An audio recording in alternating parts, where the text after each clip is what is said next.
Governor Ralph Torres' regime is on the march, taking aim at his political enemies one by one. In a series of offenses that have so far targeted the Democratic members of the CNMI House of Representatives, it appears the Republican governor, whose popularity is at an all-time low, is doing everything possible to stop the corruption investigation against him and to pick off strong candidates for lieutenant governor for his rival, Tina Sablan. The administration's offensive began with the arrest early last week of Representative Vincent Camacho, who was taken by police days after he called them to arrest a neighbor he alleged attacked him and his son.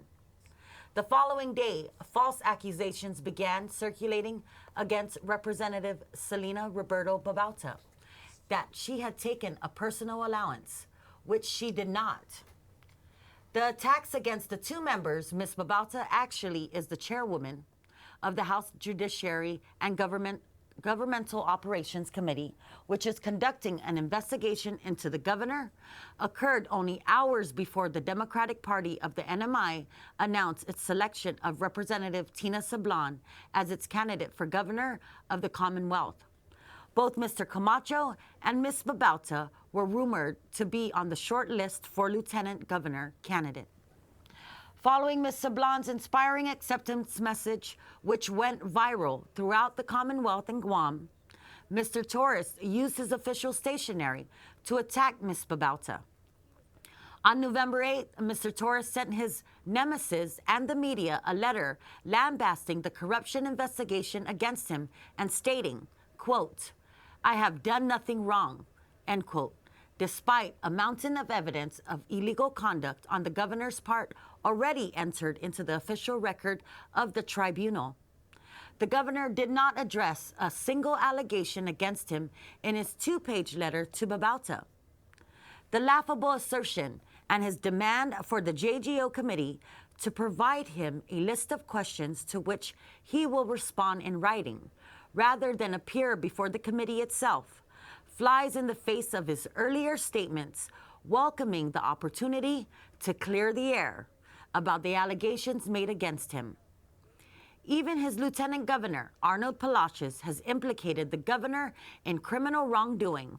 When Mr. Palacios testified before the JGO committee, quote, "I didn't throw him under the bus," Mr. Palacios told committee members during his testimony. "The governor jumped in front of the bus," end quote. The letter brought even the governor's former lapdog, Robert Hunter, out of the woodwork. Mrs. Hunter, in a comment in the Mariana's Variety, wrote, quote, "The most effective and accomplished governor the CNMI has had responds to the complete hyper-political nonsense," end quote. Even the governor's older brother, Vincent Torres, took to social media this week in the midst of the Republican attacks to proclaim, quote, "To our GOP families, friends, and supporters, and to our supporters that support different candidates under the Democratic Party and independent, the CNMI, GOP, and the Torres Sablan team are as strong as ever," end quote.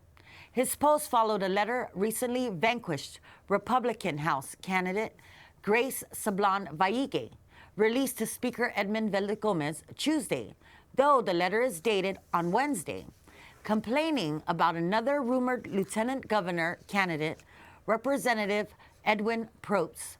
The complaint, which is a rehash of false accusations Torres operative Irene Hull made against Probst prior to the 2020 election, has rallied what little support Mr. Torres has left in their vain attempt to quell the political rebellion against him. Probst is emboldened by the attacks and already has taken to social media to assert he will not back down in the midst of the governor's team's slander. Quote, "I'm not going anywhere," Mr. Probst exclaims. The investigation into Ralph Torres will continue. Meanwhile, Kandit has confirmed with sources that several qualified candidates have submitted their interests to the Democratic Party of the NMI to become Ms. Sablan's running mate.